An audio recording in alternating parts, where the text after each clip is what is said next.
अब chief secretary साहब की पे है 3 लाख 3.5 लाख, हमारे सेक्रेटरी डीए की पे है 3,10,000, डॉक्टर प्रोफेसर डॉक्टर की पे है 3,20,000 और एमएलओ की पे, हम सरकार के जो हम मंत्री है उसकी बात नहीं है, जो एमएलए है उनकी पे ना उनको उस गाड़ी मिलती है। कई लोग सोचते हैं कि जो गाड़ी मिलती है वो सरकार के द्वारा उपलब्ध हो जाती है, ऐसा नहीं है।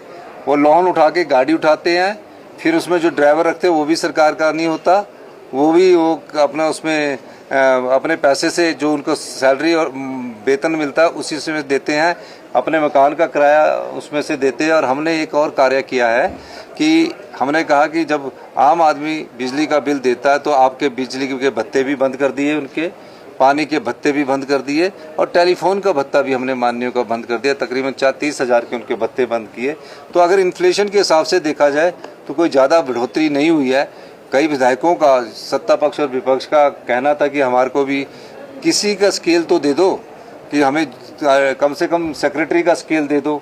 तो सेक्रेटरी का स्केल देते तो उनको और ज़्यादा विद्युतीय, पर संविधान में ये प्रावधान नहीं है कि हम उन्हें सेक्रेटरी का स्केल दें, प्रिंसिपल सेक्रेटरी का स्केल दें या चीफ सेक्रेटरी से ऊपर का मंत्रिमंडल के सदस्य स्केल दें, इस प्रकार का प्रावधान नहीं है। तो उनकी जो सैलरी है मेरे ख्याल है कि एडिशनल सेक्रेटरी के बराबर ही होगी, एडिशनल सेक्रेटरी से ज़्यादा नहीं है, ये मैं कह सकता हूँ। और जो हमारे मेडिकल कॉलेज के प्रोफेसर सीनियर होते हैं उनसे भी कम है, ये मैं कहना चाहता हूँ। बहुत बहुत धन्यवाद। देखिए, बजट सेशन में हमारी सरकार ने समाज के सभी वर्गों का कुछ ना कुछ ध्यान रखा और मैं धन्यवाद करना चाहूँगा कि जो भी सवाल हमारे सत्ता पक्ष और विपक्ष के विधायकों ने पूछे, हमारे सभी मंत्रिमंडल के सदस्यों ने उनका सही उत्तर दिया। निश्चित रूप से 2-3 बिल बड़े महत्वपूर्ण हैं। विधायकों का बिल तो जैसे कि विधायक ही बढ़ा सकते हैं, संविधान के द्वारा विधानसभा में ही बढ़ सकता है, वो तो पास एक नियमित प्रक्रिया है। लेकिन जो महत्वपूर्ण 3 बिल आए उसमें हिमाचल प्रदेश की संपदा से कैसे आर्थिक समृद्धि की ओर बढ़ा जाए, उस दृष्टि से जो हमारा आज लैंड का बिल था वो बड़ा महत्वपूर्ण था।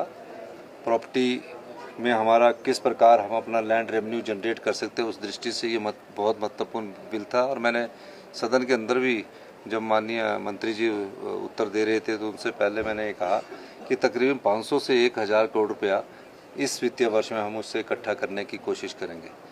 दूसरा बिल, जो युवा पीढ़ी हमारी नशे में चली गई है और नशे के खिलाफ उनको हमारा जो एक जीरो टॉलरेंस अगेंस्ट ड्रग्स है उसके खिलाफ हमने एक जो पिछले 3 महीने से अभियान चलाया हुआ है, उसमें जिस प्रकार कई बेल्स हो जाती है और दोबारा से वो लोग उसी कार्य में लग जाते हैं, उनके खिलाफ हमने एक बिल इस विधानसभा क्षेत्र में लाया है।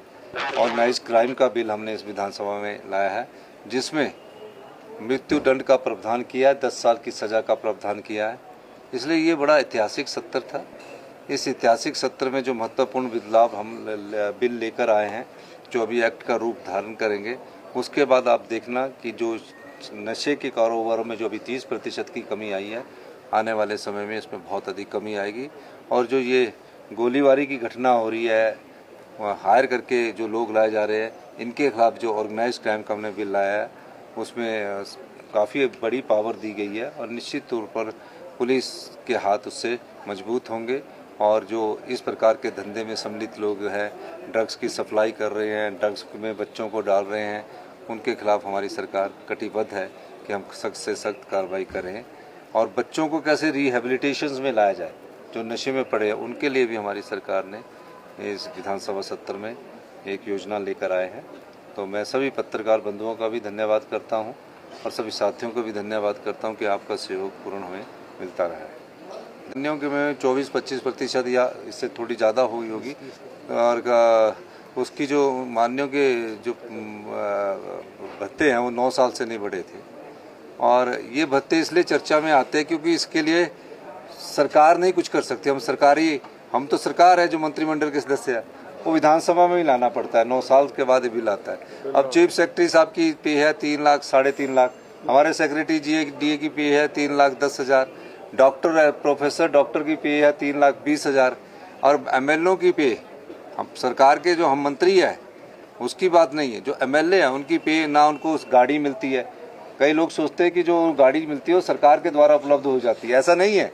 वो लोन उठा के गाड़ी उठाते हैं, फिर उसमें जो ड्राइवर रखते हैं वो भी सरकार का नहीं होता, वो भी वो अपना उसमें अपने पैसे से जो उनको सैलरी और वेतन मिलता है उसी से देते हैं, अपने मकान का किराया उसमें से देते हैं। और हमने एक और कार्य किया है कि हमने कहा कि जब आम आदमी बिजली का बिल देता है तो आपके बिजली के भत्ते भी बंद कर दिए, उनके पानी के भत्ते भी बंद कर दिए और टेलीफोन का भत्ता भी हमने माननीयों का बंद कर दिया। तकरीबन 30,000 के उनके भत्ते बंद किए। तो अगर इन्फ्लेशन के हिसाब से देखा जाए तो कोई ज़्यादा बढ़ोतरी नहीं हुई है। कई विधायकों का, सत्ता पक्ष और विपक्ष का कहना था कि हमारे को भी किसी का स्केल तो दे दो, कि हमें कम से कम सेक्रेटरी का स्केल दे दो। तो सेक्रेटरी का स्केल देते तो उनको और ज़्यादा विद्युत, पर संविधान में ये प्रावधान नहीं है कि हम उन्हें सेक्रेटरी का स्केल दें, प्रिंसिपल सेक्रेटरी का स्केल दें या चीफ सेक्रेटरी से ऊपर का मंत्रिमंडल के सदस्य स्केल दें। इस प्रकार का प्रावधान नहीं है। तो उनकी जो सैलरी है मेरे ख्याल है कि एडिशनल सेक्रेटरी के बराबर ही होगी, एडिशनल सेक्रेटरी से ज़्यादा नहीं है, ये मैं कह सकता हूँ। और जो हमारे मेडिकल कॉलेज के प्रोफेसर सीनियर होते हैं उनसे भी कम है, ये मैं कहना चाहता हूँ। बहुत बहुत धन्यवाद।